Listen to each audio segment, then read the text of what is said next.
Shalom, selamat pagi Bapak Ibu dimanapun berada. Sebentar lagi kita akan menyaksikan siaran ibadah online dari God's Beloved Church Ambon.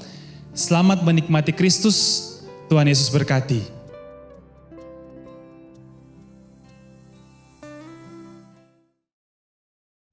Shalom saudara, selamat pagi, salam jumpa lagi dalam kasih Tuhan kita Yesus Kristus.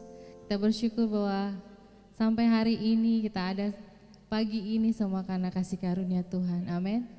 Karena kebaikan Tuhan, cinta Tuhan selalu baru setiap pagi buat kita semua.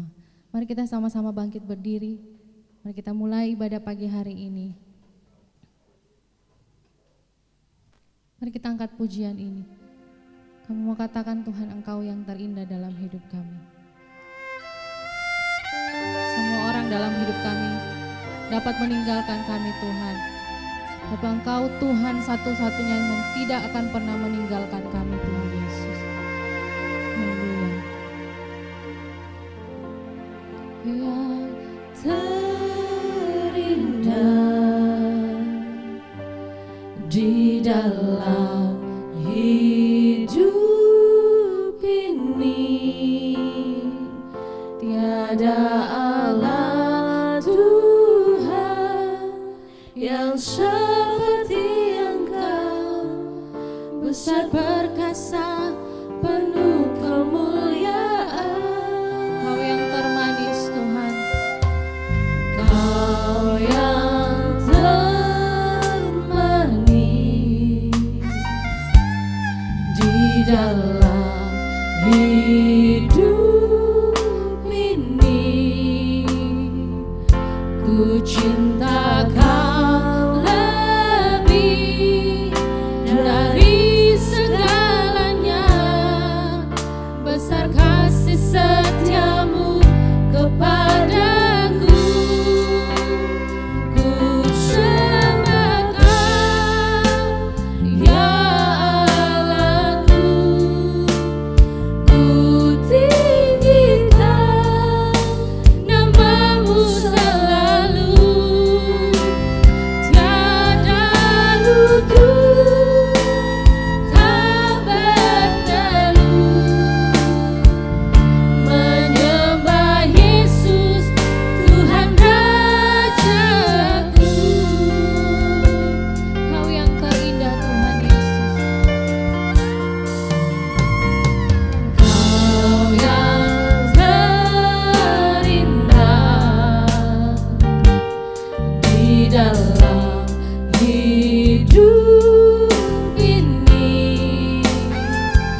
ibadah pagi ini hanya tentang Engkau Tuhan.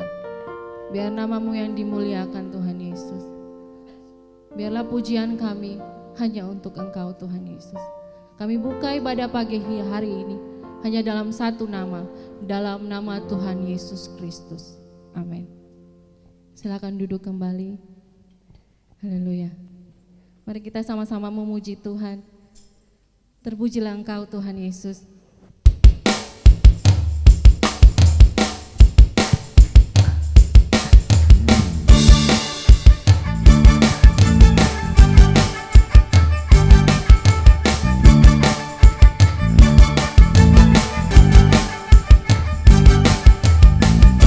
Terpujilah namamu Tuhan, kuat dan penuh kemuliaan. Satu suara kami nyatakan, kebesaran-Mu tetap selamanya. Terpujilah, terpujilah namamu Tuhan, ajaib dan penuh keagungan. Satu hati kami nyatakan, kerajaan-Mu kekal selamanya. Oh, oh, oh, oh, Engkaulah Raja atas dunia, yang menghancurkan kutuk dan membebaskan jiwa. Kami bersorak, bertepuk tangan. Engkau Tuhan berjaya dan memenang selamanya. Haleluya. Mari kita sama-sama bangkit berdiri.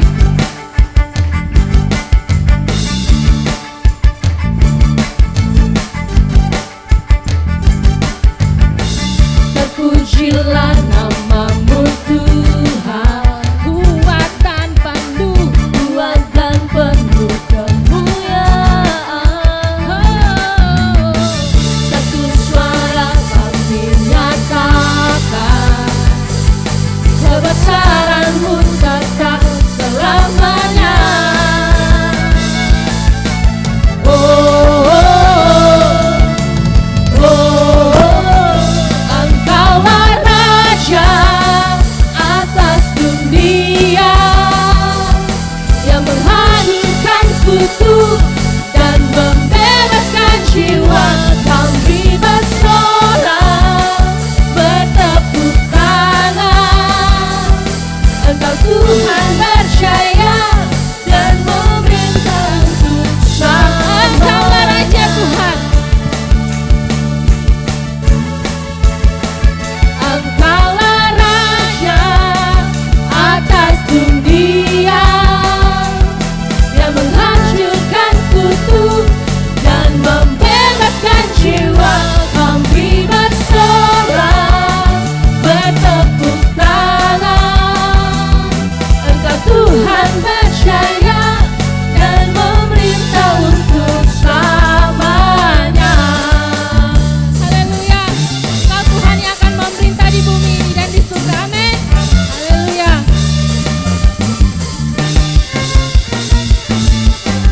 Haleluya. Haleluya.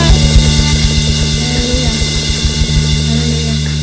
Pagi ini kita adalah orang-orang yang diberkati. Amin. Kasih senyum kiri kanan boleh. Haleluya. Haleluya. Haleluya. Haleluya. Mari kita.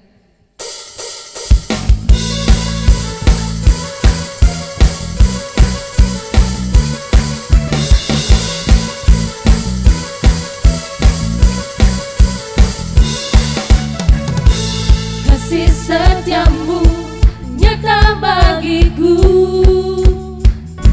hikmat kebajikan tersedia bagiku. Bapalah sanggup limpahkan segalanya, dan anugerahnya sangat besar bagiku.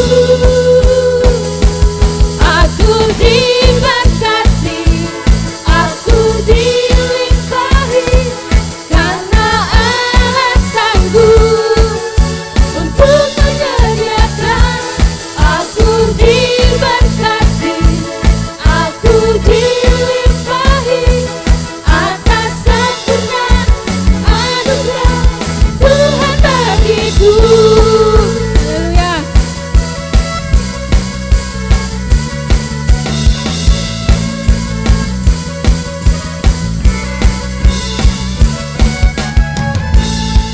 kasih setiamu nyata bagiku. Hikmat kebajikan tersedia bagiku. Bapa sanggup limpahkan segalanya, dan anugerahnya sangat besar bagiku. Tuhan Bapa, aku diberkati, aku dilimpahi, karena Allah sanggup untuk menyediakan. Aku diberkati, aku dilimpahi atas sempurna anugerah Tuhan. Aku diberkati, aku dilimpahi, karena Allah sanggup untuk menyediakan. Aku diberkati, aku dilimpahi atas sempurna anugerah Tuhan bagiku. Atas sempurna anugerah Tuhan bagiku. Atas sempurna anugerah Tuhan bagiku. Haleluya.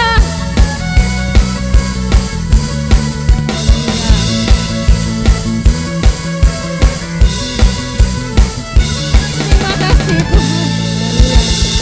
Haleluya. Haleluya. Silakan duduk kembali saudara. Kita akan siap untuk mendengar Injil kebenaran, Injil Kristus. Mari duduk tenang. Mari kita naikkan pujian ini. Terima kasih Tuhan Yesus.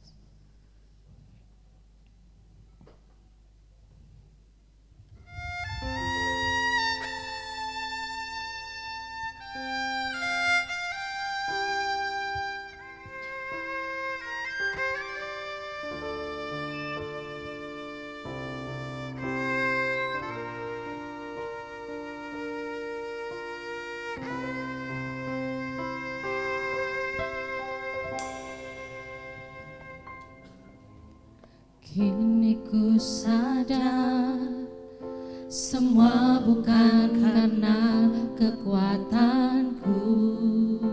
Amin. Semua bukan karena perbuatanku, namun kasih-Mu besar di dalam hidupku. Kau sungguh indah, tiada tandanya. Kasih-Mu nyata, selalu baru dalam hidupku. Selalu setia sepanjang jalanku.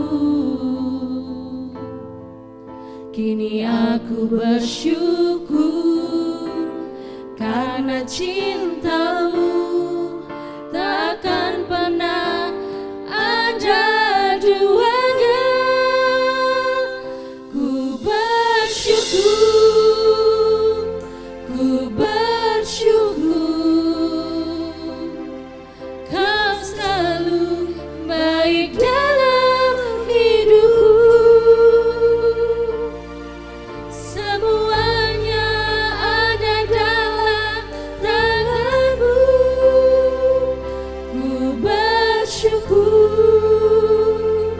ku bersyukur. Darah-Mu selamatkan hidupku, dan kasih karunia-Mu. Mari kita sama-sama naikkan pujian ini. Kini ku sadar semua bukan karena kekuatanku.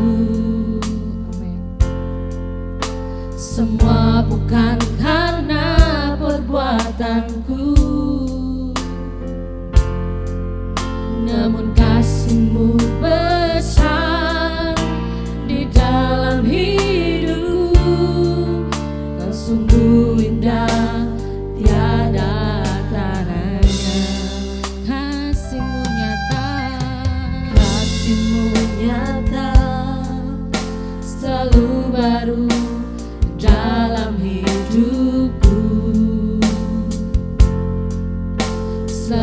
setia sepanjang jalanku. Kini aku bersyukur karena cintamu tak akan pernah ada duanya.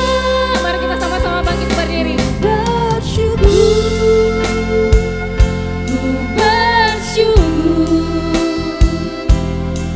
Kau selalu baik dalam hidupku.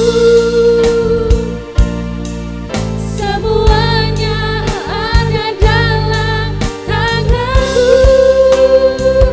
Ku bersyukur, ku bersyukur, darahmu selamatkan hidupku. Dan kasih karuniamu ku bersyukur. Ku bersyukur, ku bersyukur, Kau selalu baik dalam hidupku. Amin, terima kasih. Semuanya ada dalam tanganmu. Ku bersyukur, haleluya. Ku bersyukur, darahmu selamatkan hidupku. Dan kasih karunia, haleluya. Ku bersyukur,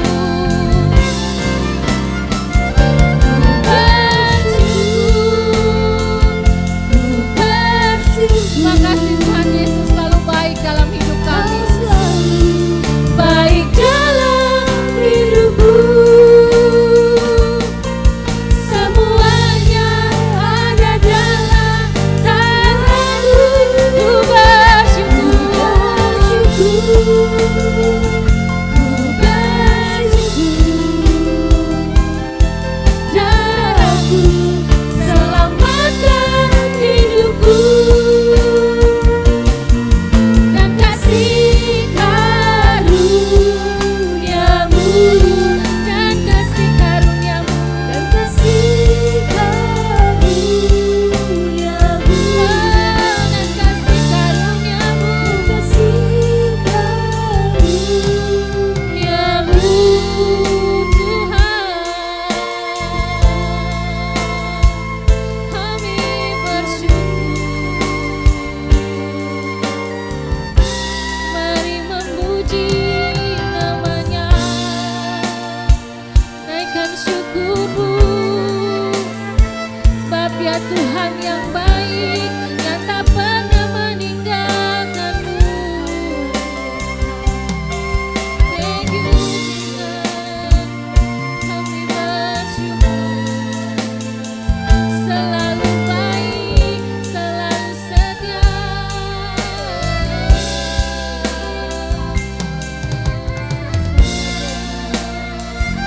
Haleluya.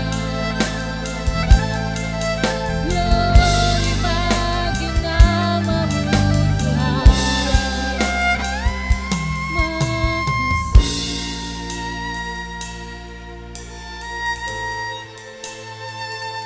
Terima kasih Tuhan Yesus.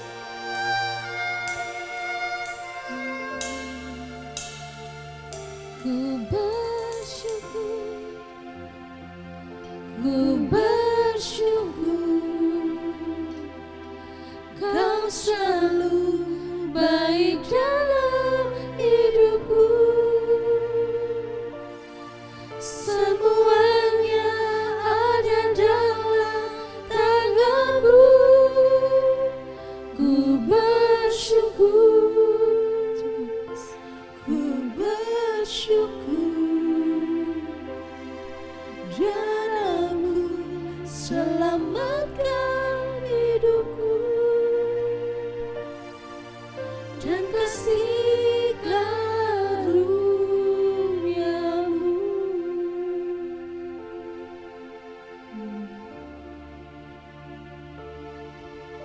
Terima kasih Tuhan Yesus. Terima kasih buat kasih setiamu Tuhan Yesus, yang tidak pernah berhenti dalam hidup kami, selalu baru cintamu bagi kami setiap pagi Tuhan. Kami merasakan itu dalam hidup kami. Terima kasih Tuhan Yesus, kami siap untuk menerima firman-Mu Tuhan. Biarlah anak-Mu yang menyampaikan firman-Mu, bukan dia Tuhan, tapi Engkau yang berkata-kata Tuhan Yesus. Hanya dalam nama Tuhan Yesus kami bersyukur dan menerima berkat pagi ini. Haleluya, semua yang percaya katakan.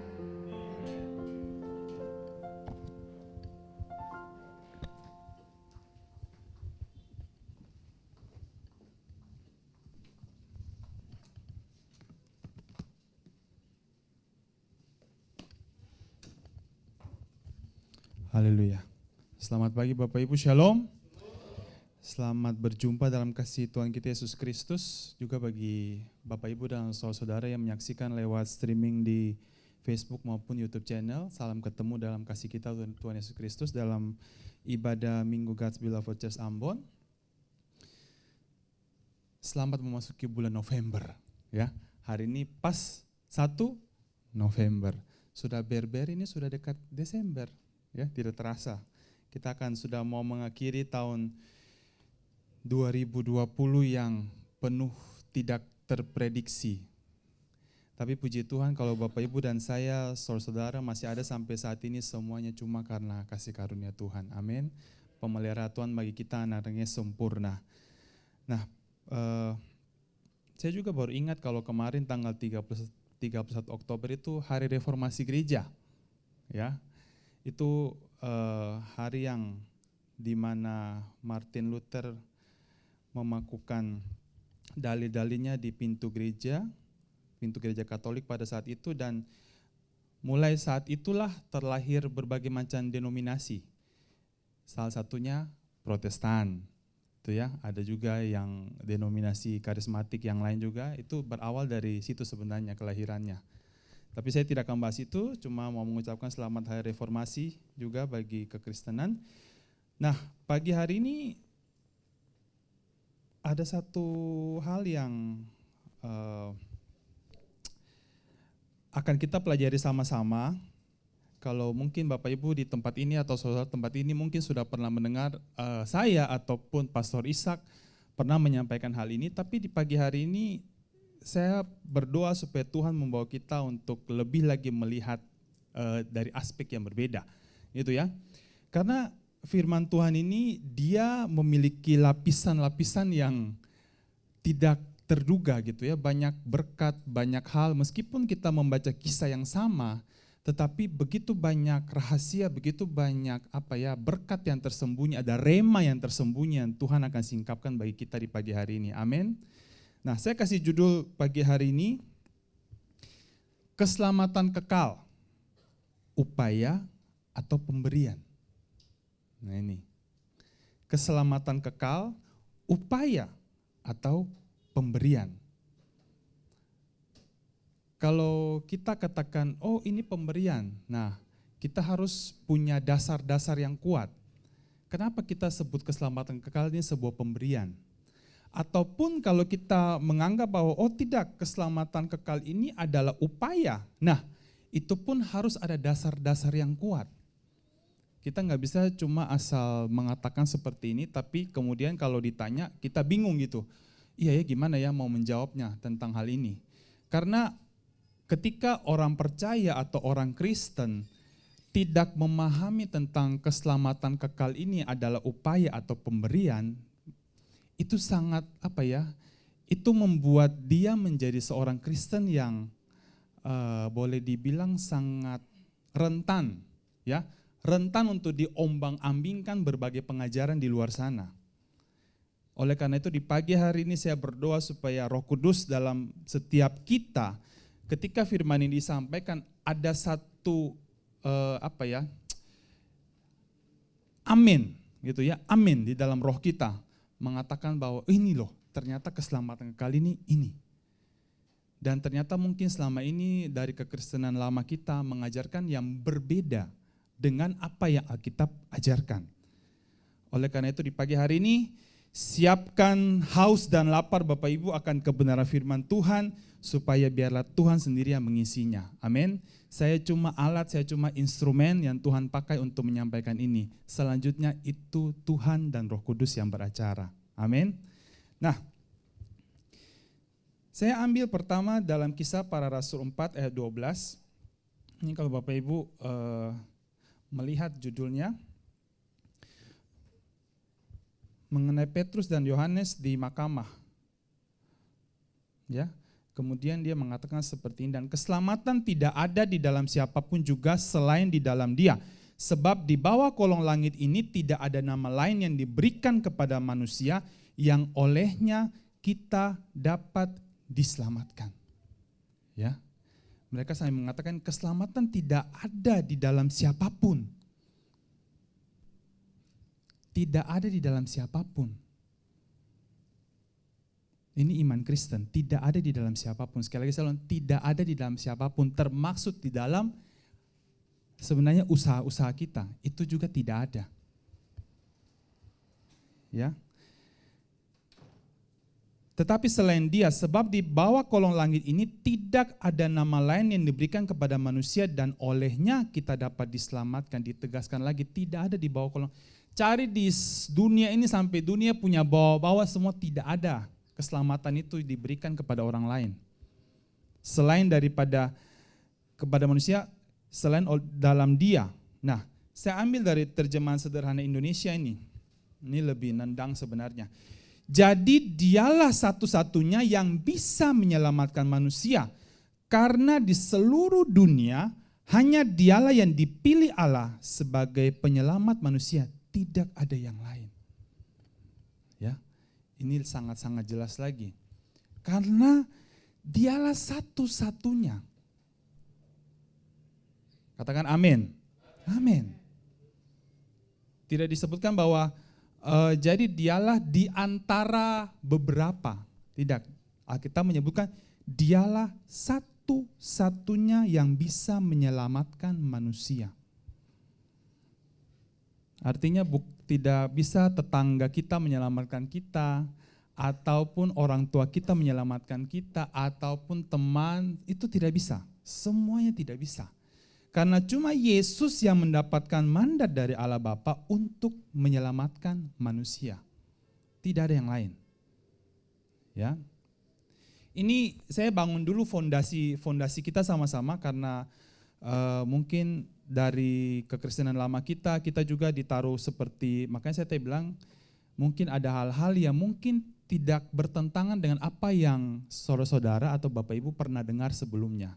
Makanya saya perlu meletakkan fondasi dari firman Tuhan, bukan dari perkataan si A, si B, si C, tidak. Kita lihat sama-sama fondasi firman Tuhan berbicara tentang keselamatan ini bagaimana. Oke? Nah, ini yang Alkitab katakan. Nah, kemudian saya terus tetapi kenyataannya dalam kekristenan sampai saat ini kekristenan modern masih banyak yang percaya bahwa perbuatan dia yang menyelamatkan dia. Betul ya? Betul apa betul?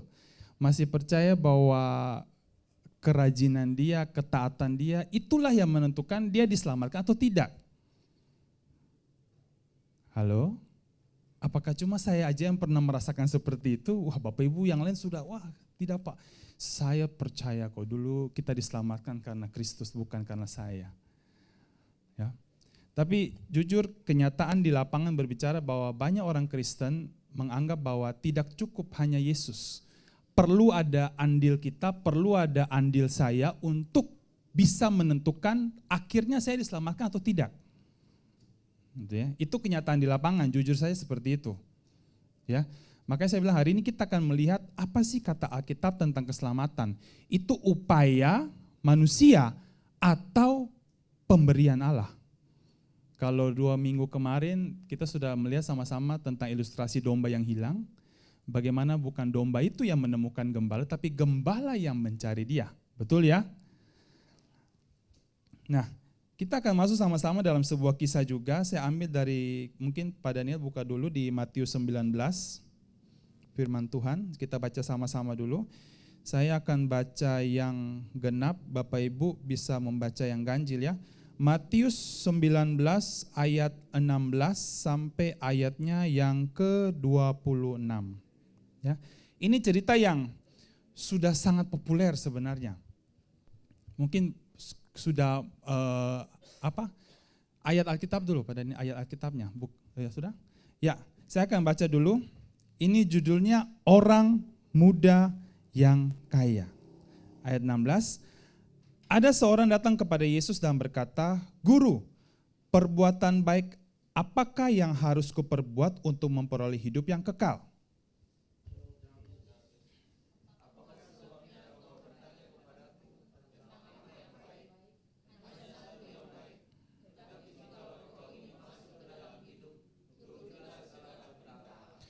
Kata orang itu kepadanya, "Perintah yang mana?"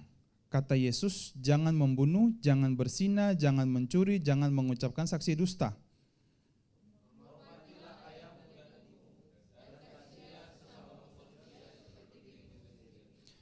Kata orang muda itu kepadanya, "Semuanya itu telah kuturuti, apalagi yang masih kurang?"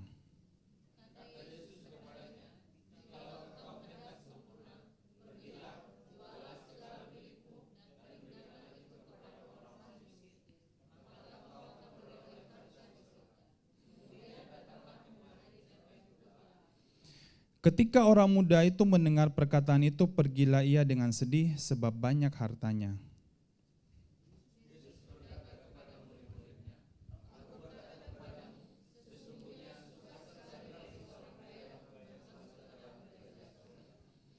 Sekali lagi aku berkata kepadamu, lebih mudah seekor unta masuk melalui lubang jarum daripada orang kaya masuk ke dalam kerajaan Allah.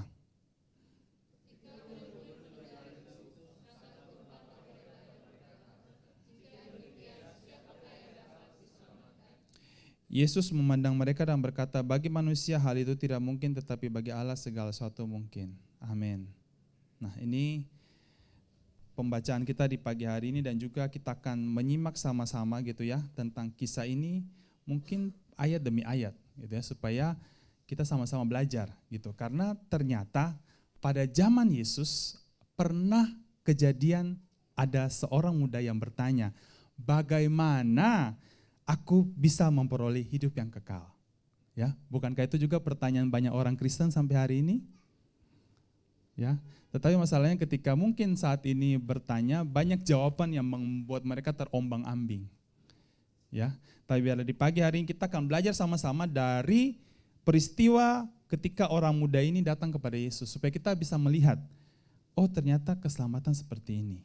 Ya, oke, kita langsung masuk Matius 19 ayat 16. Nah, ada seorang datang kepada Yesus dan berkata, "Guru, perbuatan baik apakah yang harus kuperbuat untuk memperoleh hidup yang kekal?" Jadi dari pertanyaan dia saja ini sebenarnya sudah menunjukkan bahwa dia beranggapan bahwa perbuatan baik itu bisa membawa seseorang untuk diselamatkan. Nah ini. Dari pertanyaan saya sudah tercermin gitu ya, bahwa dia perbuatan baik apa yang harus kuperbuat untuk memperoleh hidup yang kekal. Nah, minggu kemarin Pastor Isa sampaikan tentang pekerjaan yang Allah kehendaki, yaitu apa? Percaya kepada Yesus. Di sini ada pihak manusia yang bertanya. Kalau kemarin Yesus yang menerangkan, ini dari manusia yang bertanya, Tuhan, apa? Guru, dia bukan panggil Tuhan, guru, pekerjaan apa yang bisa kuperbuat untuk peroleh hidup yang kekal, ya. Nah, lalu jawab Yesus ayat ke-17, jawab Yesus, apakah sebabnya engkau bertanya kepadaku tentang apa yang baik?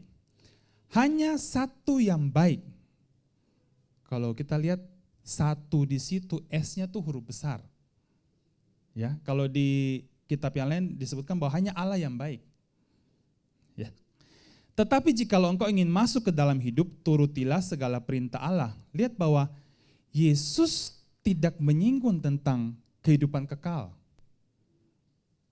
Malah Yesus bilang gini, jika engkau ingin masuk ke dalam hidup, turutilah segala perintah Allah. Kenapa Yesus dia bilang, oh jika kamu ingin hidup yang kekal, ya turuti segala perintah Allah. Kemudian saya cek, maksudnya apa ini? Maksudnya Yesus masuk ke dalam hidup ini apa? Ternyata hidup di sini Bapak Ibu atau saudara-saudara, hidup di sini itu dalam bahasa Yunaninya itu Zoe life, artinya kehidupan ilahi. Lalu saya ingat, oh iya, pada waktu Adam dan Hawa jatuh dalam dosa, karena memakan buah pengetahuan yang baik dan yang jahat, terjadilah satu kematian bagi seluruh umat manusia. Meskipun kita sekarang, oh, enggak kok Pak, kita masih hidup, betul.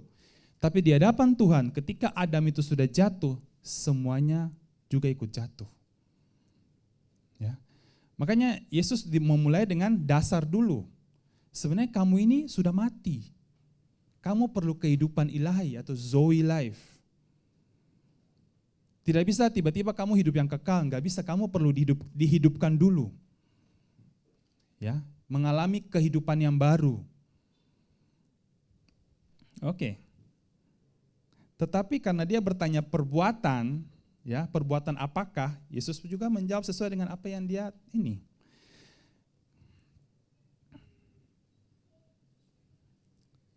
Kata orang itu kepadanya, perintah yang mana?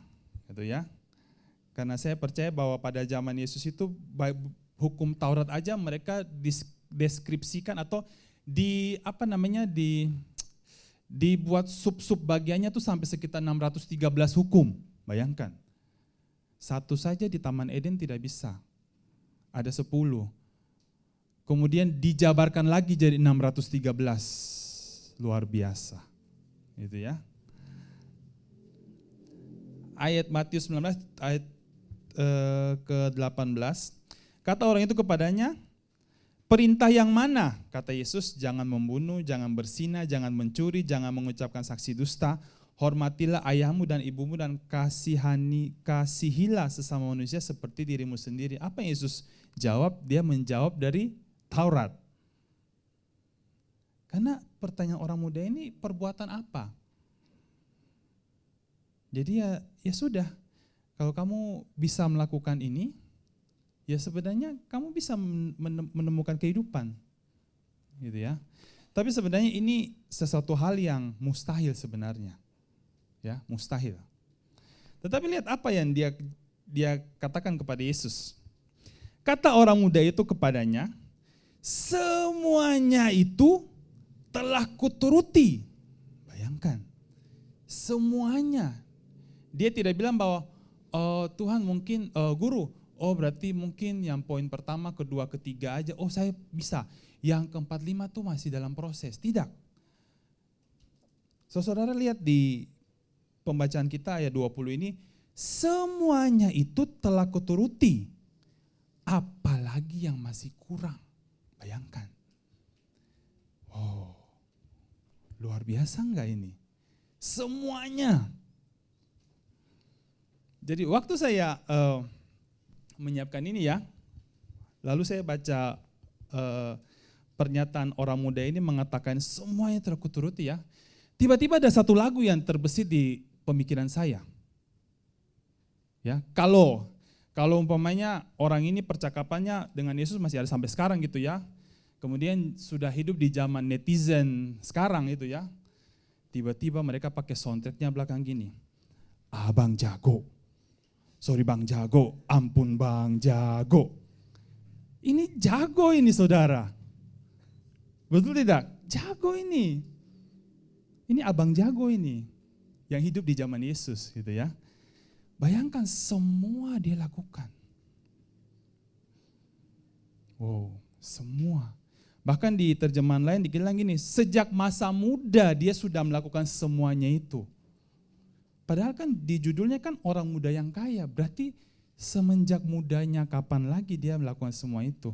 Berarti dia tidak pernah, orang bilang kepala angin dengan orang tua, malawang-malawang itu saya pernah.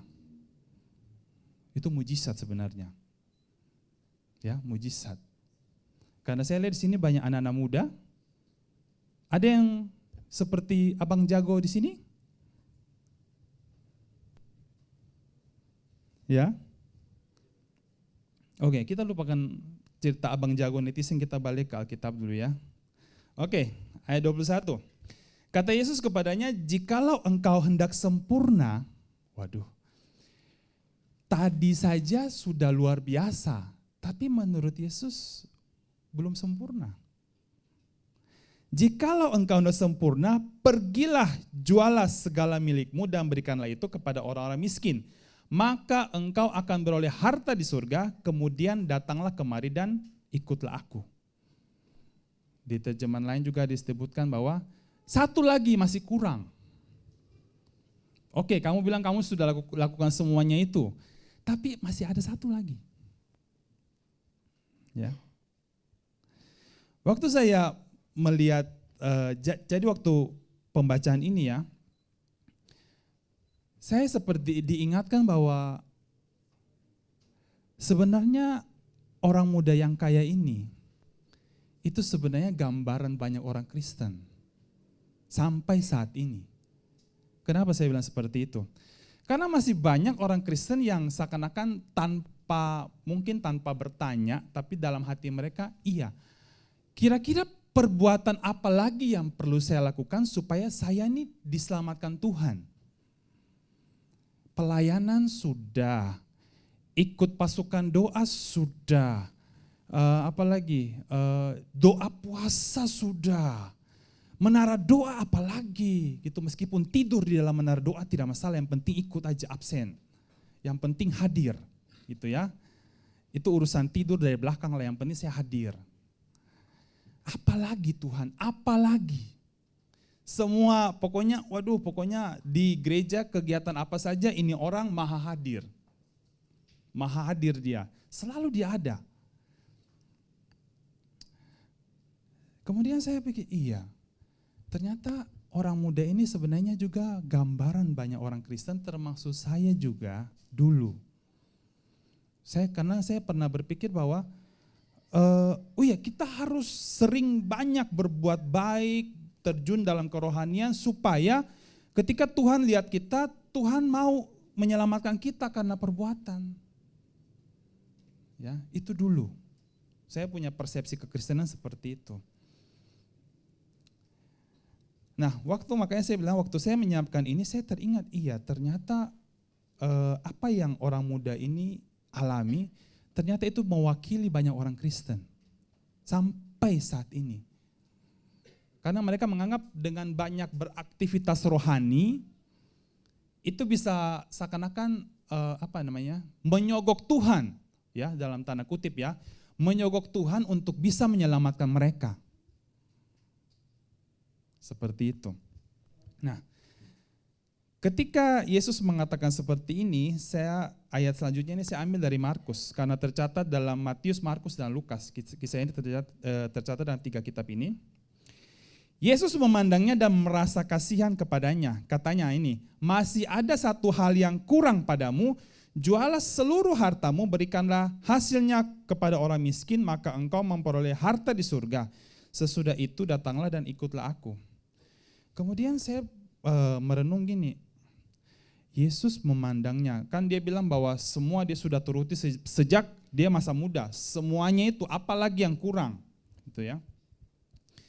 Lalu Yesus memandang dia dan merasa kasihan, kayaknya kok agak terlalu kayak kurang enak gitu kayaknya bahasanya gitu. Ya mungkin Yesus bukan kasihan deh lu, bukan ya, bukan seperti itu. Kemudian saya cek di terjemahan bahasa Inggris ya. Then Jesus looking at him, love him. Ini kayaknya lebih tepat, love him.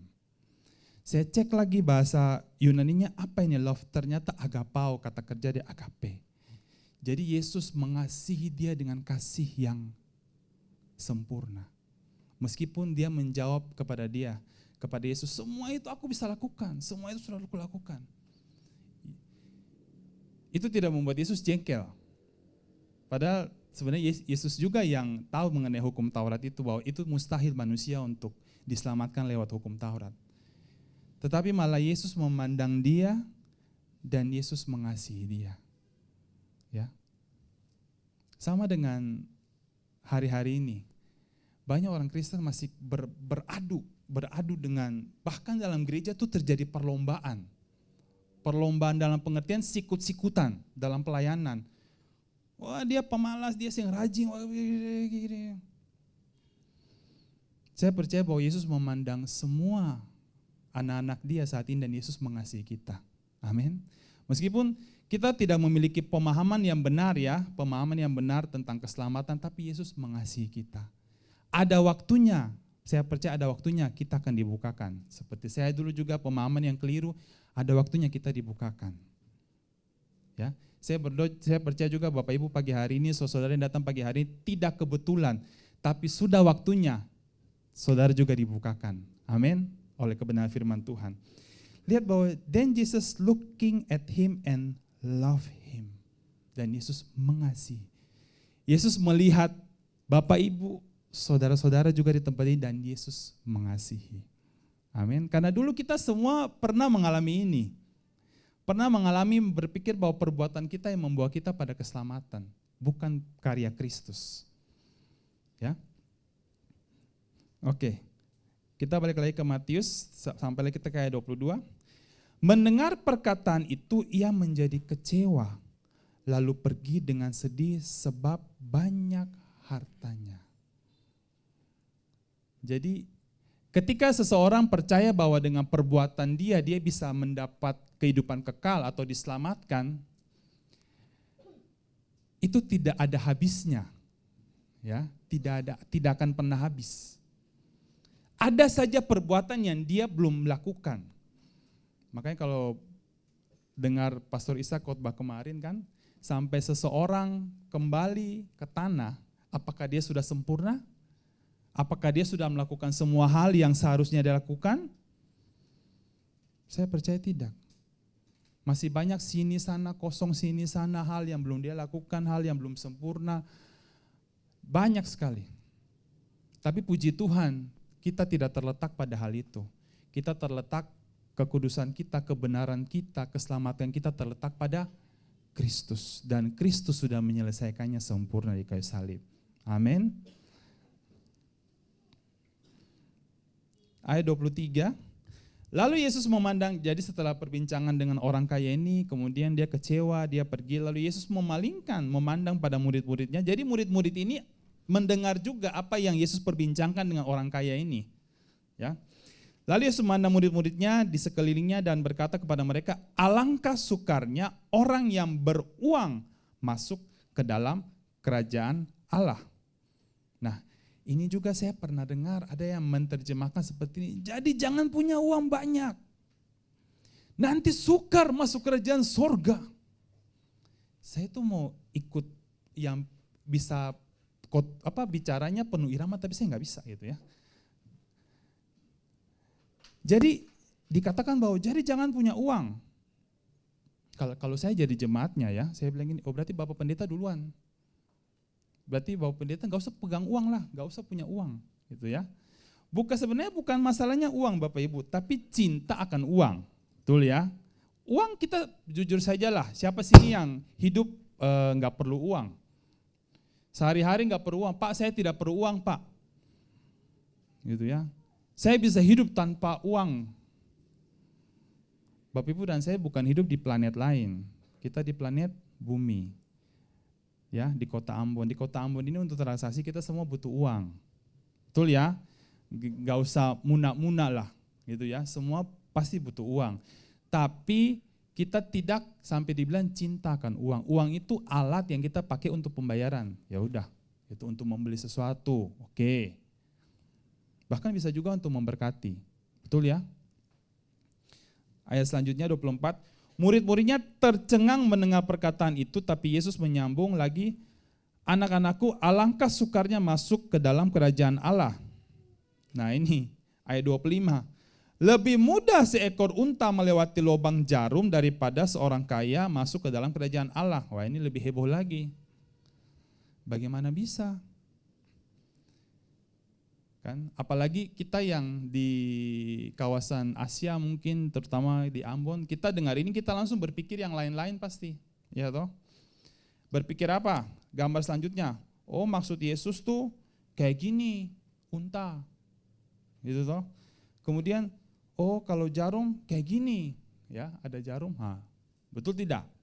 Ya, pasti kayak ginilah Yesus. Ya tidak mungkin unta sebesar gitu mau ditarik ke dalam jarum, kita kasih masuk benang di dalam jarum aja meleset-meleset, bagaimana mungkin? Gitu ya. Nah, ini yang di dalam pikiran saya dulu juga, gitu ya. Tapi ingat bahwa Yesus ini bukan tinggal di Ambon, ya, bukan tinggal di Indonesia. Dia tinggal di Timur Tengah, ya, Israel waktu itu. Nah, di dalam waktu kita membaca cerita-cerita seperti ini dan juga tentang perumpamaan-perumpamaan, kita tidak bisa mengidentifikasi atau mengartikan ini sesuai dengan pengalaman kita yang tinggal di Ambon ataupun yang dimanapun Bapak Ibu dan saudara tinggal. Itu kita tidak bisa. Kita harus melihat literatur apa yang terjadi di sana dan pada zaman itu. Itu baru lebih tepat. Nah, lihat sama-sama apa yang maksud dengan lubang jarum pada zamannya Yesus. Saya kasih, kebetulan gambarnya ada. Lubang jarum itu, saudara, itu sebenarnya merupakan satu pintu kecil. Satu pintu di istilahnya di dinding untuk memasuki sebuah kota. Karena pintu itu cukup kecil, makanya pada zaman Yesus dibilang itu lubang jarum. Apakah ada unta? Betul, memang unta betul yang akan masuk. Ya. Nah, ini beberapa literatur yang akan saya baca. Next. Lubang jarum dalam tradisi orang Yahudi pada zaman itu adalah bentuk umum dari lubang pintu orang Yahudi yang serupa dengan jarum, lubang jarum sempit dan memanjang. Tetapi pintu lubang jarum yang berada di tembok pembatas kota baru digunakan bila pintu gerbang kota ditutup setelah jam tertentu. Oke, selanjutnya.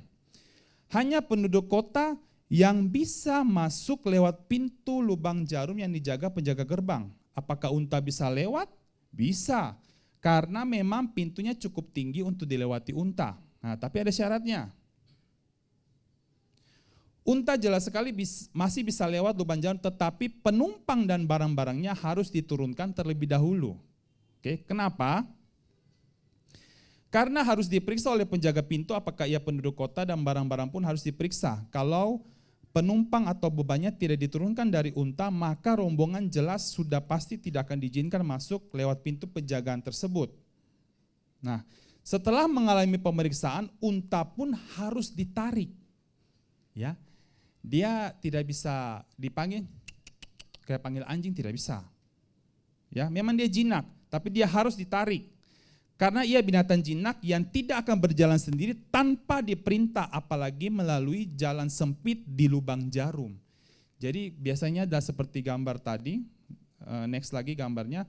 Jadi dia tidak bisa masuk lubang jarum itu, pintu lubang jarum dalam kondisi berdiri atau memegang beban.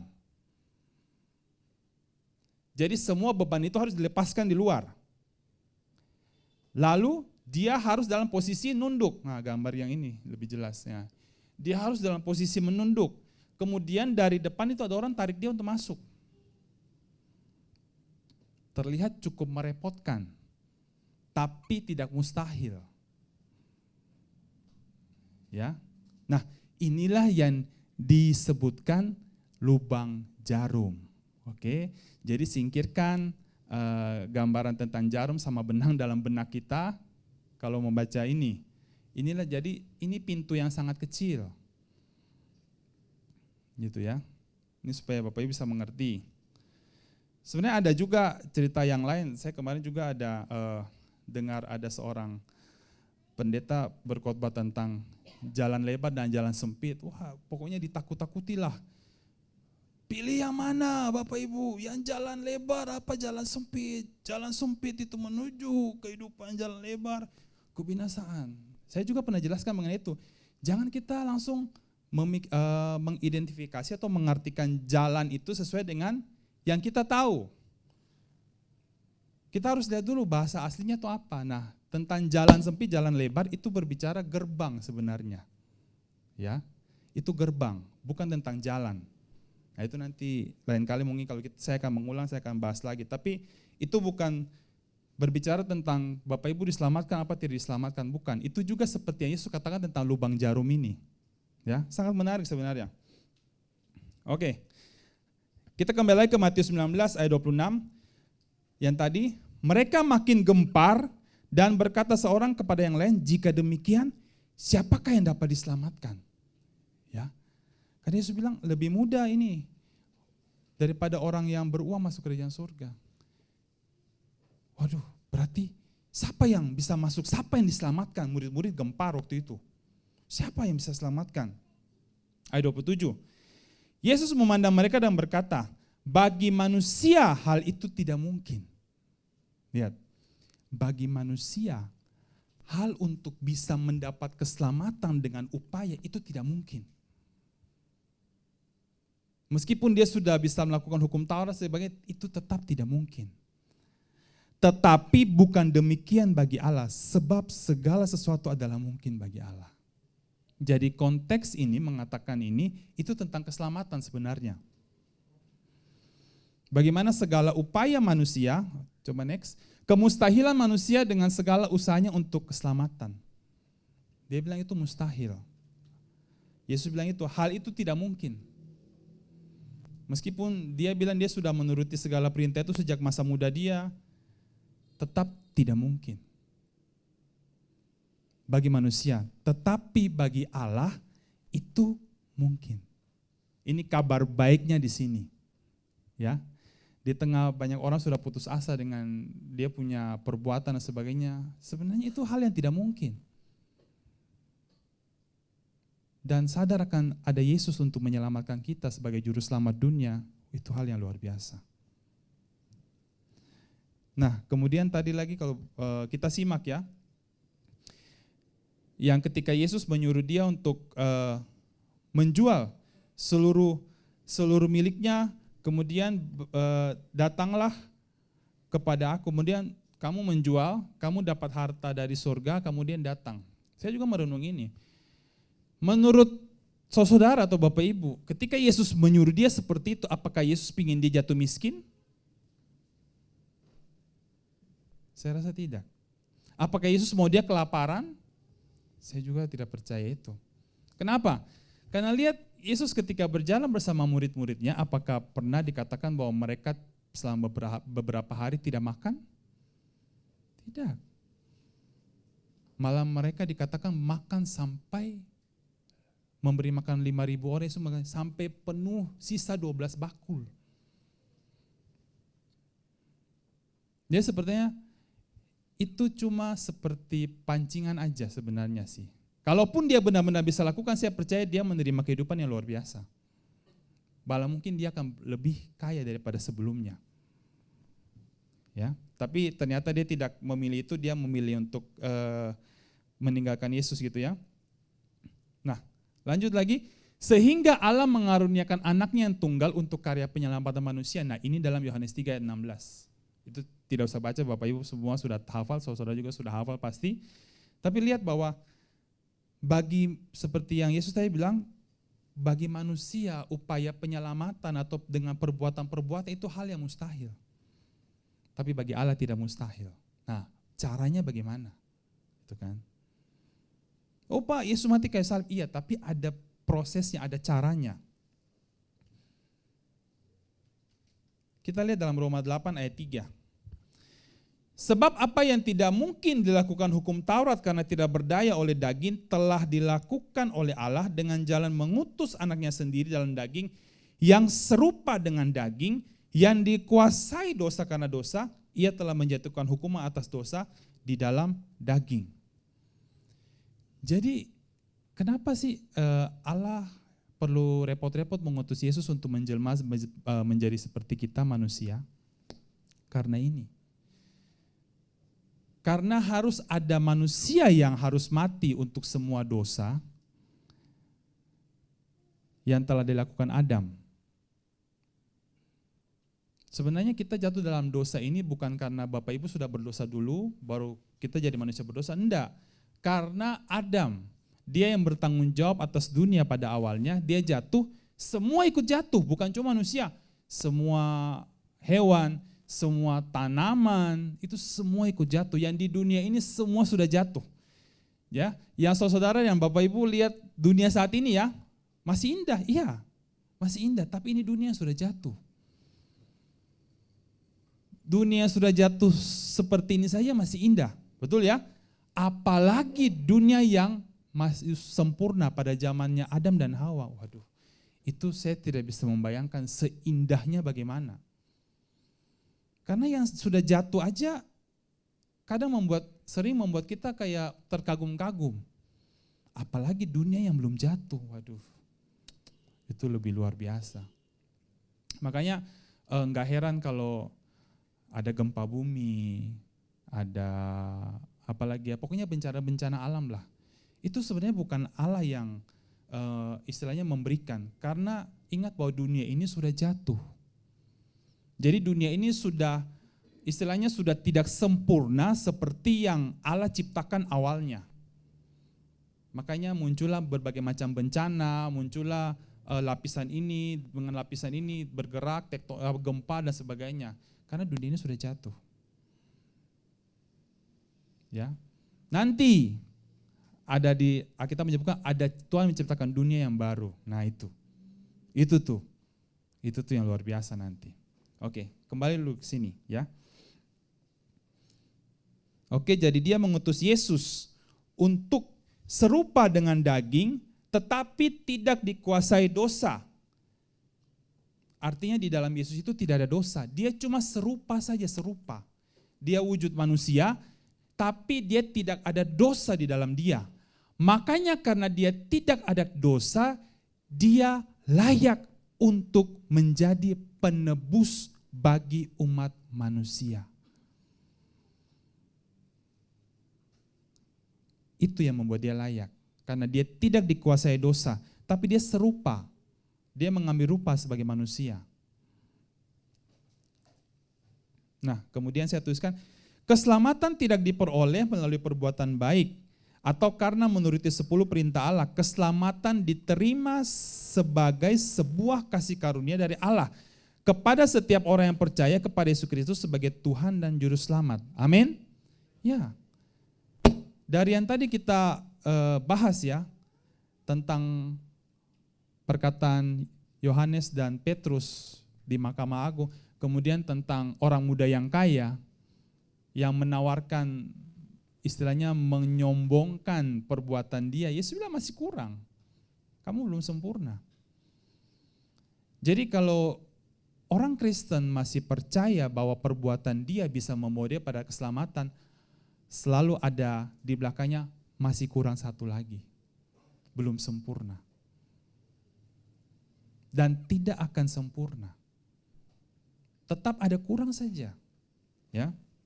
Karena keselamatan itu sebenarnya sebuah pemberian atau sebuah hadiah. Itu tidak bisa dibeli dengan perbuatan manusia. Nah, kita lihat dalam Titus 3 ayat keempat. Tetapi ketika nyata kemurahan Allah Juru Selamat kita dalam kasih-Nya kepada manusia, ayat selanjutnya ayat kelima, pada waktu itu dia telah menyelamatkan kita, lihat, bukan karena perbuatan baik yang telah kita lakukan. Sekali lagi saya baca.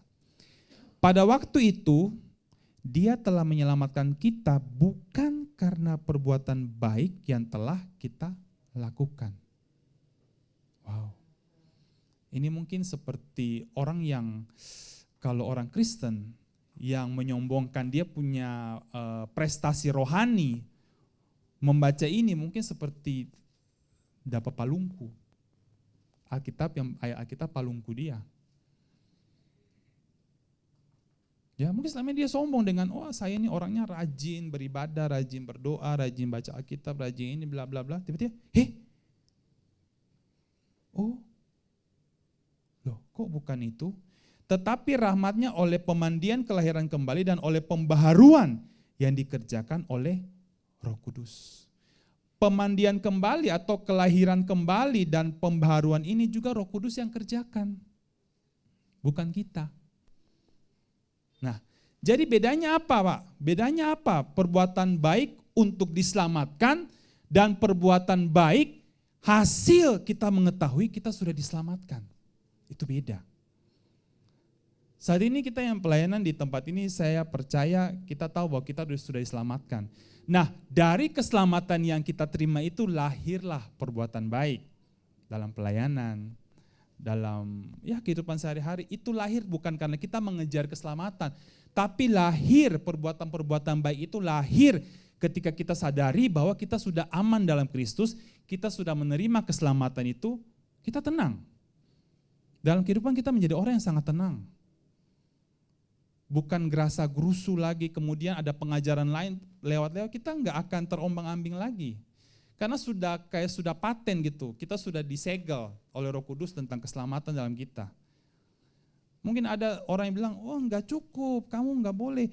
Ini ada puasa 40 hari 40 malam, ikut supaya Tuhan lebih sayang. Itu tidak akan menggoyahkan lagi. Kenapa? Karena kita tahu fondasi kita itu pada Kristus, bukan karena perbuatan. Silahkan sih kalau mau ikut puasa, tapi maaf kata rata-rata orang yang maksudnya masih memegang teguh seperti itu, mereka biasanya tidak yakin akan keselamatan. Ya, mereka tidak yakin.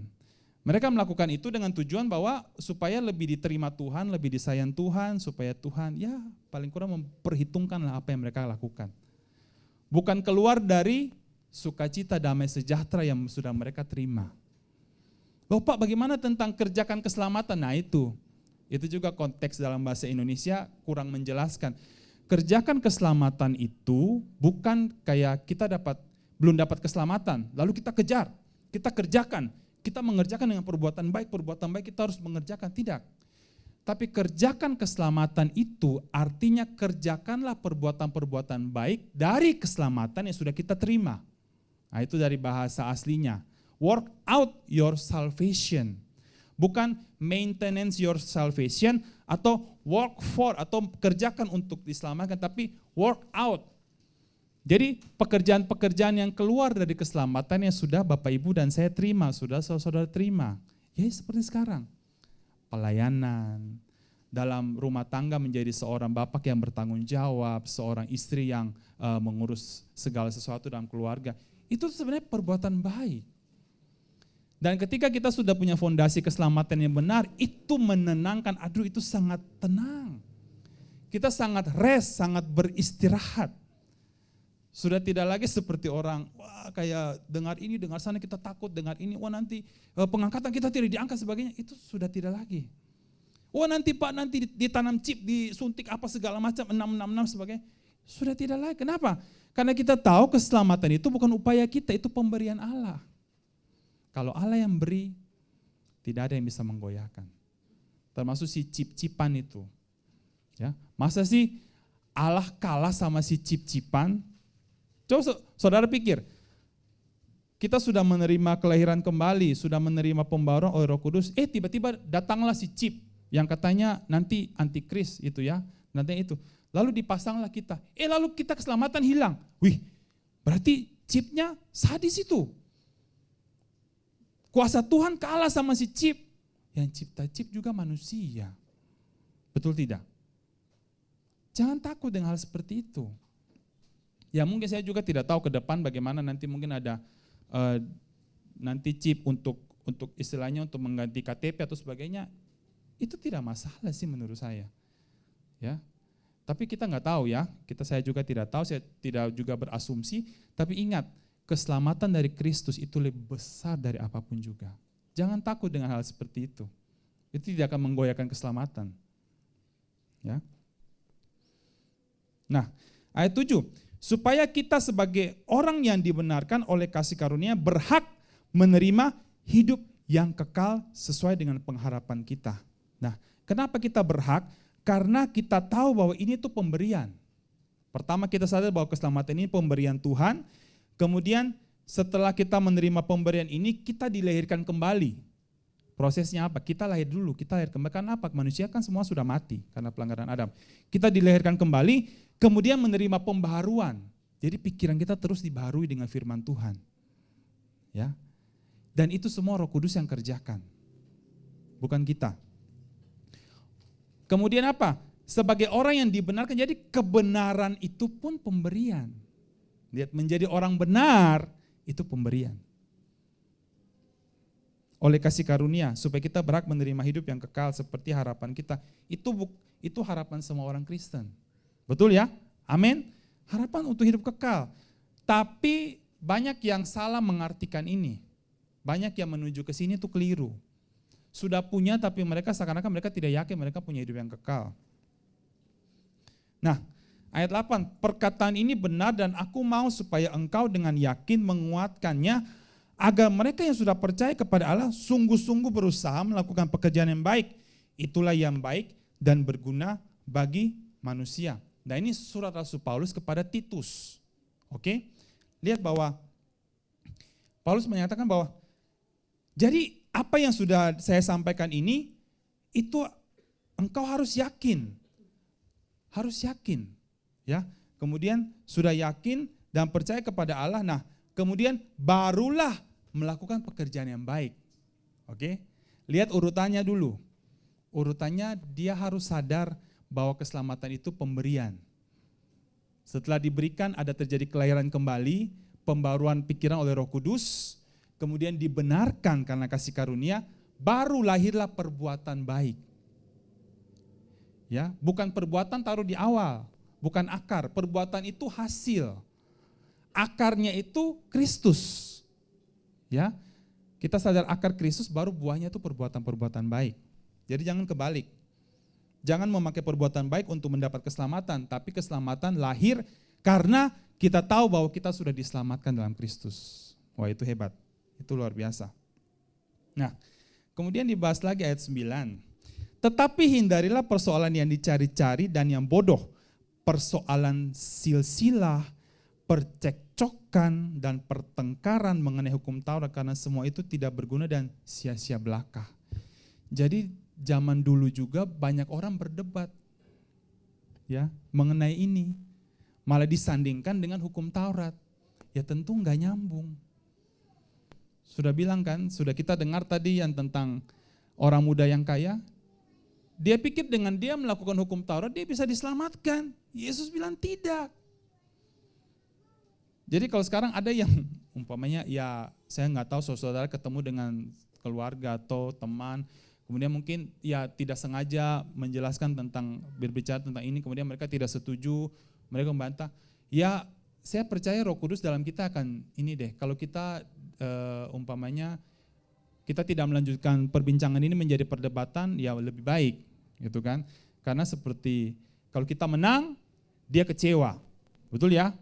Kalau dia kalah, dia menganggap bahwa kalau dia menang, dia menganggap bahwa kita salah.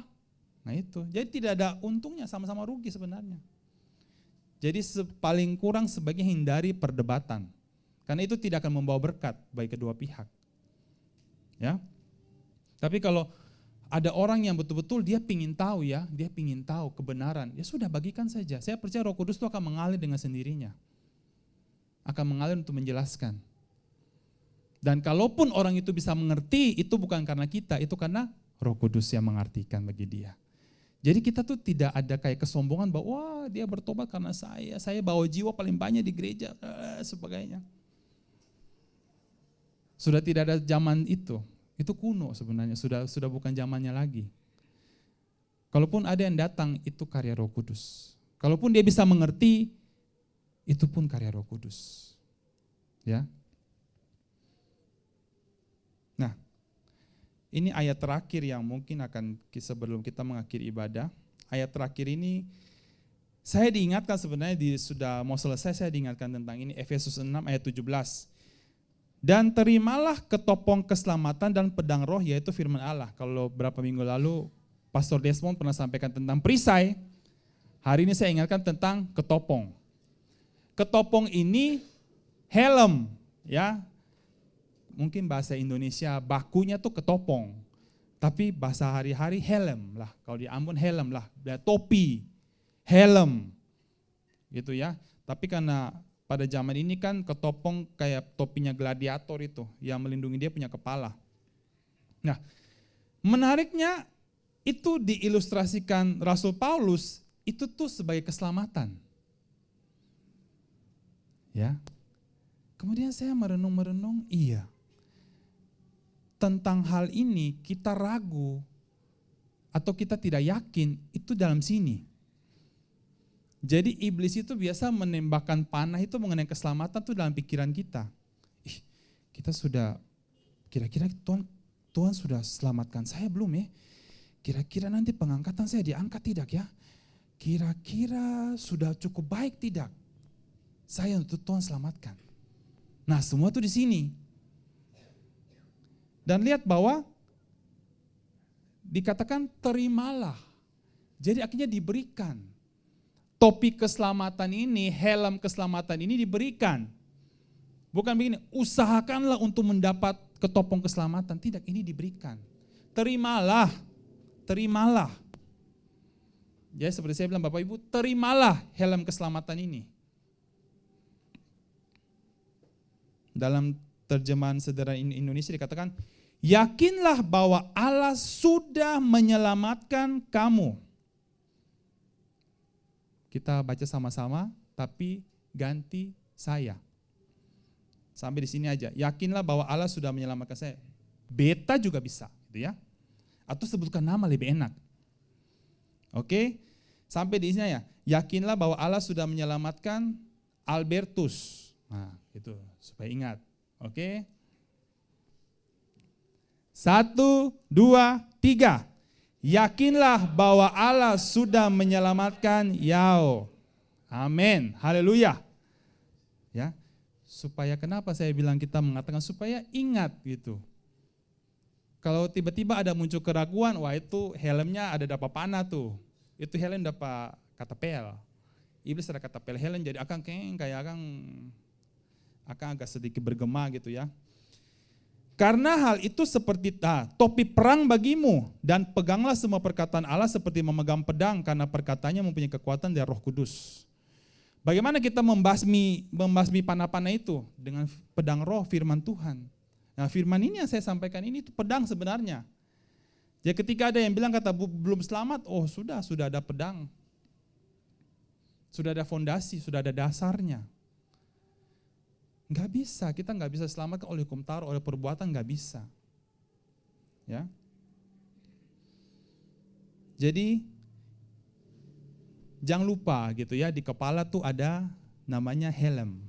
Helm keselamatan itu yang menjamin supaya kita tuh tenang. Karena gini, saya ingat bahwa ada perisai, ada ikat pinggang, berbaju siarah. Tapi lihat, kalau kepala kita diserang duluan, itu semua rubuh. Betul ya? Rubuh pasti. Karena awalnya tuh fondasi itu tentang keselamatan. Kalau kita tidak sebagai orang Kristen, kita tidak yakin bahwa Tuhan sudah menyelamatkan kita dengan keselamatan kekal, wah apalagi yang lain itu pasti runtuh semua. Jangan bicara tentang kebenaran, jangan bicara tentang kekudusan, itu rubuh semua. Karena dari sini belum benar. Tapi kalau dari dasar keselamatan kita sudah yakin kita diselamatkan karena kasih karunia bukan perbuatan kita, wah untuk membangun yang lain, berbaju siarahkan yang lain, ikat pinggang kebenaran, kasih kerelaan, itu gampang. Tapi kalau dari helm kita sudah saya pakai, apalagi saya pakai helm, waduh bocor. Itu ya, kita bukan Bang Jago ya, jadi bertobat ya. Jadi ingat, itu sangat penting sebagai orang Kristen punya dasar keselamatan, mengetahui bahwa kita diselamatkan. Nah, ayat selanjutnya nih, Efesus 2 ayat 8 dan 9. Sebab karena kasih karunia kamu diselamatkan oleh iman, itu bukan hasil usahamu tetapi pemberian Allah, itu bukan hasil pekerjaanmu, jangan ada orang yang memegahkan diri. Ya. Jadi kalau kita sudah punya dasar yang benar mengenai keselamatan, kemudian kita dikasih tahu kamu tuh sudah benar di hadapan Tuhan, kamu itu waduh, itu cepat aja. Cepat aja. Tapi kalau dasar kita ditanya kita sudah selamat, waduh belum Pak, belum yakin, ya nanti. Wah itu kalau mau kasih masuk yang kebenaran itu susah. Tapi ingat, bagi Allah tidak ada yang mustahil. Dan sebagai penutup, Kristus jaminan keselamatan kekal kita. Amin. Jadi keselamatan kita itu adalah pemberian, bukan upaya. Itu pemberian, murni 100% pemberian. Jadi terimalah itu, bersukacitalah karena itu, karena Allah memang mau supaya semua kita diselamatkan. Amin. Haleluya. Firman Tuhan sampai di sini, mari kita berdoa. Haleluya. Terima kasih Tuhan Yesus. Terima kasih Tuhan. Terima kasih Tuhan Yesus, terima kasih. Kami bersyukur Tuhan.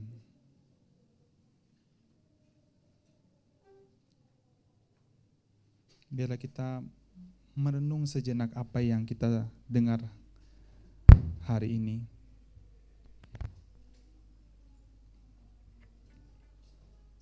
Kita bersyukur bahwa kita punya Tuhan yang baik, yang sudah mau turun untuk menyerupai kita dan menyelamatkan kehidupan kita dari maut. Terima kasih Tuhan Yesus, terima kasih.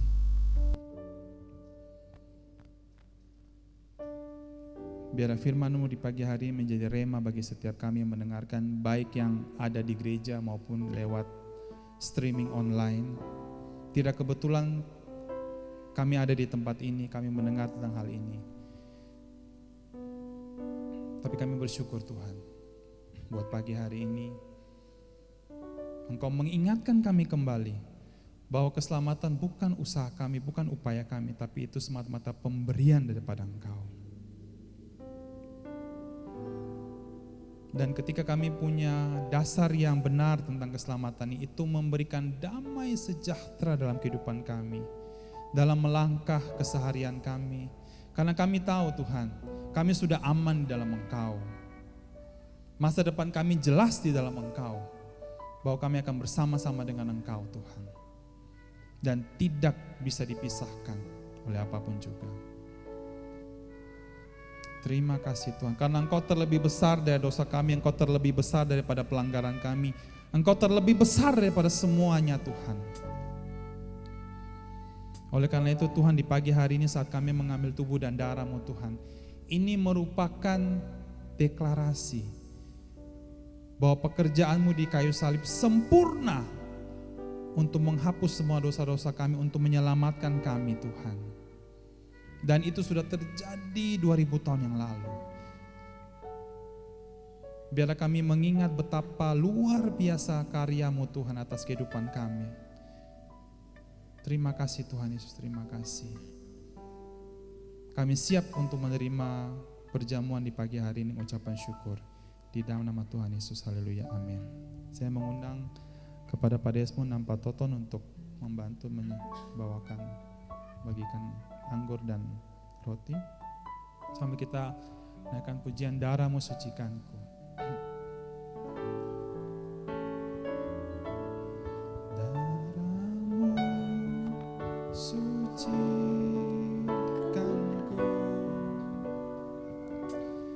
Darah-Mu beri kehidupan.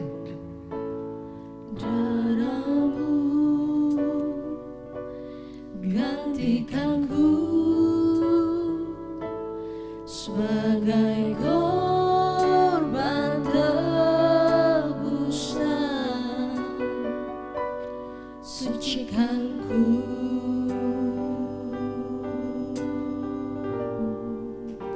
seputih salju.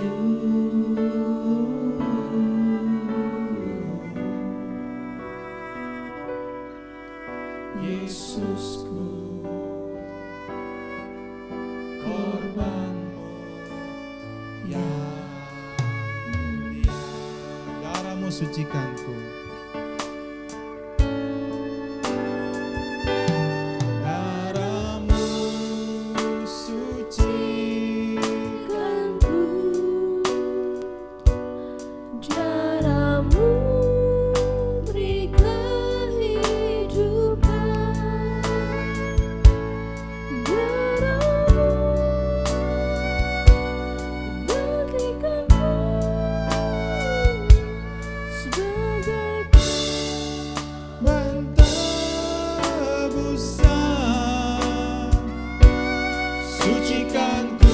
Mari saya undang Bapak Ibu yang sudah menerima, saudara bisa bangkit berdiri. Seputih salju, terima kasih Tuhan. Yesusku, korbanmu yang mulia. Biarkan musik saja, kita angkat roti bersama-sama. Terima kasih Tuhan Yesus, buat tubuhmu Tuhan. Seperti firman-Mu sampaikan Tuhan, bahwa Engkau datang ke dunia menyerupai daging tapi tidak dikuasai dosa. Supaya di atas tubuh-Mu Tuhan, setiap penghukuman bagi dosa-dosa kami, bagi pelanggaran kami Tuhan, sudah Engkau tanggung 2000 tahun yang lalu. Kami bersyukur Tuhan. Dan pagi hari ini Tuhan, saat kami mengangkat roti ini adalah ucapan syukur atas karya-Mu yang sudah sempurna untuk menyelamatkan kehidupan kami, untuk menggantikan setiap kami menanggung penghukuman itu Tuhan. Setiap cambukan, setiap ludah, setiap penghinaan yang sudah Engkau terima di atas tubuh ini, sudah Engkau terima untuk menggantikan kami Tuhan. Terima kasih Tuhan Yesus, terima kasih. Terima kasih Tuhan untuk menanggung setiap merasa malu kami. Sehingga saat ini Tuhan, kami diterima sepenuhnya oleh Allah Bapa. Karena Engkau, karena karya-Mu, karena pengorbanan-Mu. Mari kita makan roti dengan ucapan syukur dalam nama Tuhan Yesus.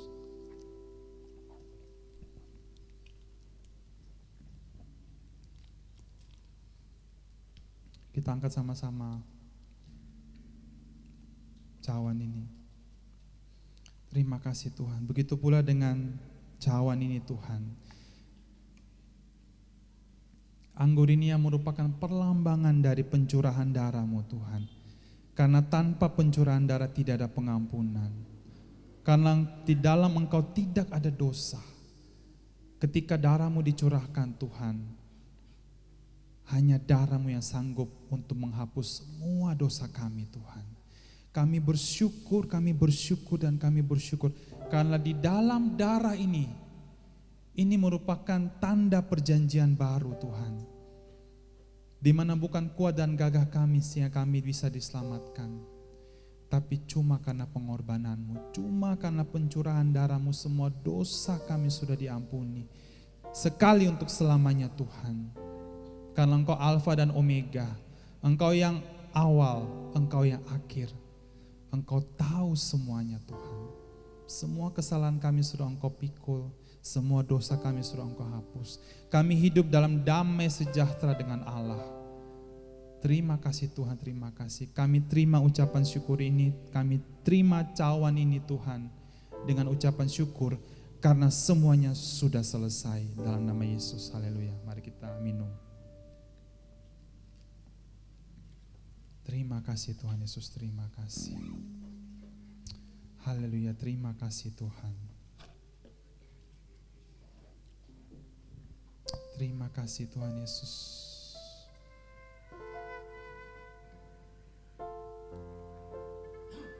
Yesus terima kasih.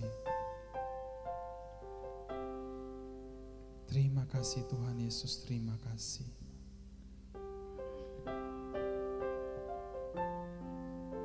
Terima kasih Tuhan, terima kasih. Engkau begitu luar biasa dalam kehidupan kami Tuhan. Kalau selama ini mungkin kami masih berpikir ada usaha kami, sehingga kami menerima keselamatan atau menerima berkat atau menerima kemurahan daripada Engkau. Biar di pagi hari ini Tuhan, kami tahu bahwa semuanya adalah pemberian semata-mata daripada Engkau. Karena Engkau mengasihi kami dengan kasih yang kekal. Terima kasih untuk jamahan-Mu di pagi hari ini Tuhan. Setiap kami yang mungkin datang pagi hari ini dengan masalah, dengan beban, ataupun dengan sakit Tuhan, dalam nama Yesus. Dalam nama Yesus. Ada kelegaan, ada kesembuhan, ada kelepasan. Yang berbeban berat, Tuhan, Engkaulah sumber peristirahatan, Engkaulah sumber kelegaan bagi setiap kami Tuhan, tidak ada yang lain. Terima kasih Tuhan, terima kasih. Haleluya, terima kasih Yesus.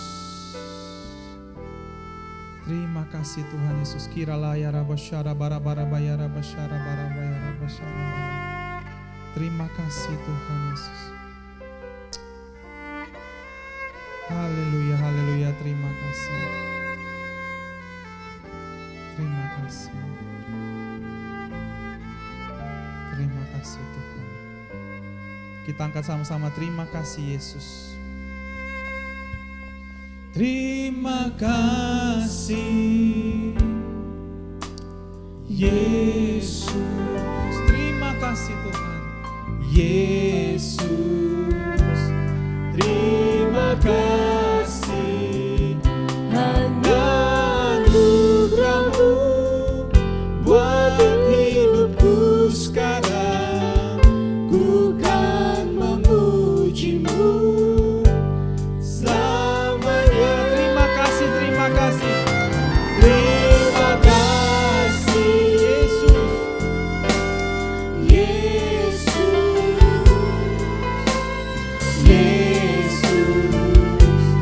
Terima kasih karena anugerah-Mu buat hidupku sekarang. Ku kan memuji-Mu selamanya. Ku kan memuji-Mu. Ku kan memuji-Mu selamanya. Sekali lagi, ku kan memuji-Mu. Ku kan memuji-Mu selamanya. Berikan sorak-sorai kemuliaan bagi Dia, Juru Selamat kita, Raja Agung. Haleluya, terima kasih Tuhan Yesus. Terima kasih Tuhan, terima kasih. Terima kasih Tuhan Yesus, terima kasih. Sungguh sukacita, sungguh kabar yang baik Tuhan di pagi hari ini kami terima. Bahwa Engkaulah yang telah diutus Allah untuk menyelamatkan umat manusia. Oh, kami terima dengan ucapan syukur Tuhan. Kami terima dengan sukacita. Karena kami tidak mampu untuk melakukannya. Kami perlu juru selamat. Kami perlu seorang yang mengasihi kami apa adanya. Yang sudah mengenal kami Tuhan. Terima kasih Tuhan, terima kasih buat pagi hari ini. Buat jemaat-Mu Tuhan yang sudah datang di tempat ini maupun yang menyaksikan lewat streaming online. Tuhan, Engkau juga sudah memberkati mereka. Dan Engkaulah jawaban dari setiap apa yang kami hadapi Tuhan. Terima kasih Tuhan, terima kasih. Kami bersyukur dan kami terima semuanya di dalam nama Tuhan Yesus. Haleluya. Semua yang sudah menerimanya katakan amin. Haleluya. Silakan duduk kembali Bapak Ibu. Saya kembali ke Ibu Eca. Haleluya. Kita diberkati, amin. Amin. Sebab semuanya dianugerahkan buat kita. Semuanya adalah pemberian dari Allah. Dan sekarang kita hanya menikmatinya. Semua yang Tuhan sudah kerjakan di kayu salib. Haleluya. Kita akan memberi bagi pekerjaan Tuhan, tapi sebelum itu mari kita berdoa. Bapa, terima kasih untuk berkat-Mu pagi ini Tuhan. Kami benar-benar diberkati Tuhan Yesus. Terima kasih buat pengorbanan-Mu Tuhan Yesus. Kami menikmatinya Tuhan Yesus. Terima kasih Tuhan Yesus. Engkau sudah mati muda supaya kami beroleh hidup umur panjang Tuhan. Terima kasih Tuhan Yesus, kami bersyukur, kami memberi dengan sukacita. Semuanya hanya untuk Engkau. Di dalam nama Tuhan Yesus kami berdoa dan bersyukur. Haleluya. Amin. Aku diberkati.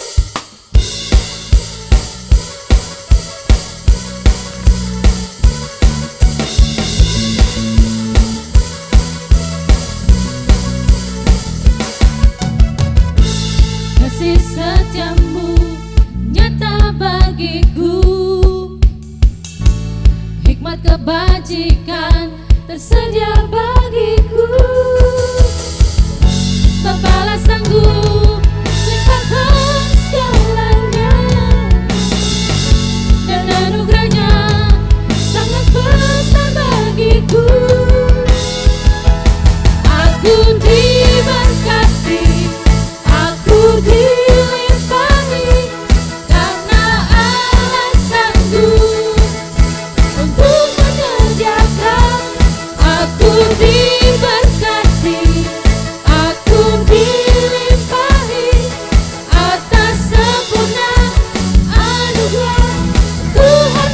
bagiku.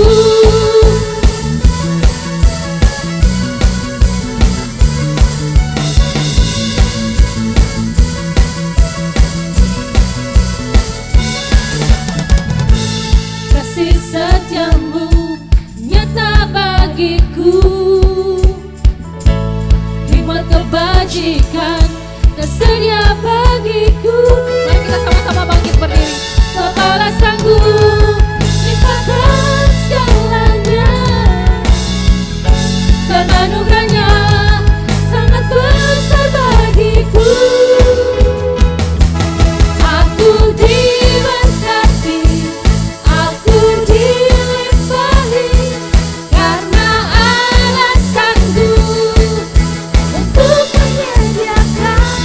Aku diberkati, aku dilimpahi, atas sempurna anugerah Tuhan. Aku diberkati, aku diberkati, aku dilimpahi, karena Allah sanggup untuk menyediakan.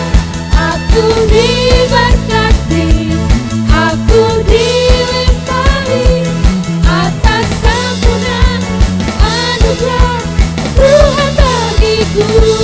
Atas sempurna anugerah Tuhan bagiku. Atas sempurna anugerah Tuhan bagiku. Haleluya.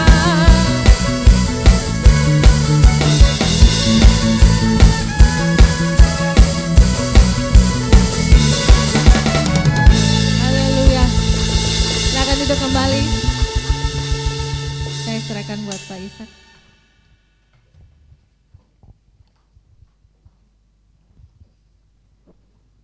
Haleluya, puji Tuhan. Sudah diberkati? Jangan hanya karena menjawab saya, saudara. Tapi betul-betulkah sudah diberkati? Amin, gitu loh. Excited, amin. Yes, saya diberkati. Nah itu sudah. Saya kemarin saya ketika membaca kemudian merenungkan firman Tuhan, hal yang indah adalah begini, saudara. Iya, sebenarnya selama ini kita cuma datang dan mendengar berita. Jadi hendaknya cuma kalau ada berita ya kita cuma responnya menolak atau enggak gitu aja. Gitu aja, yang nerima. Jadi waktu kita minggu datang ke tempat ini, kita bukan sedang menimbun atau mengumpulkan satu tabungan rohani kita supaya nanti kita bisa pakai bekal untuk masuk dalam kerajaan surga, bukan.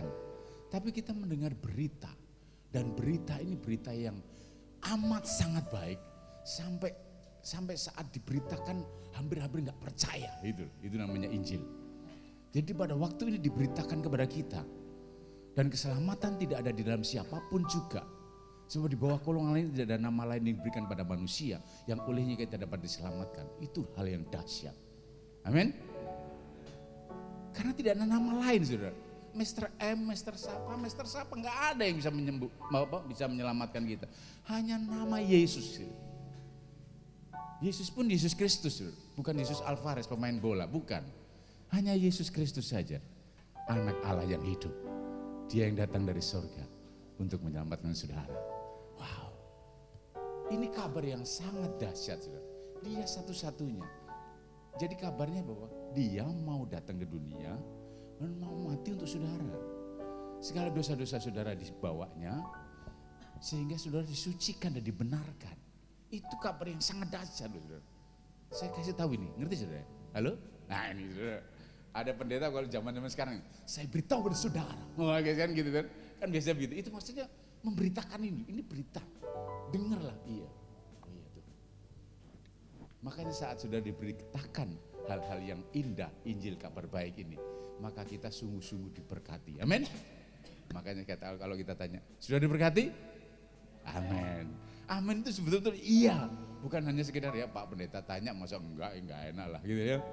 Coba seperti kalau saya datang ke misalnya kemana ke rumah saudara, bagaimana Pak? Puji Tuhan Pak, haleluya, diberkati Pak. haleluya. Ya, itu kan gitu. Atau jawabannya gini, ya haleluya Pak. Ya, ada haleluya tapi ada ya haleluya Pak. Jadi maksudnya kan nggak enak kalau nggak ngomong haleluya kalau sama Pak Pendeta gitu ya. Tapi ada ya-nya, ya itu yang kurang bagus saudara ya. Tapi mari kita betul-betul pahami kebenaran ini bahwa kita diberkati hari ini. Amin.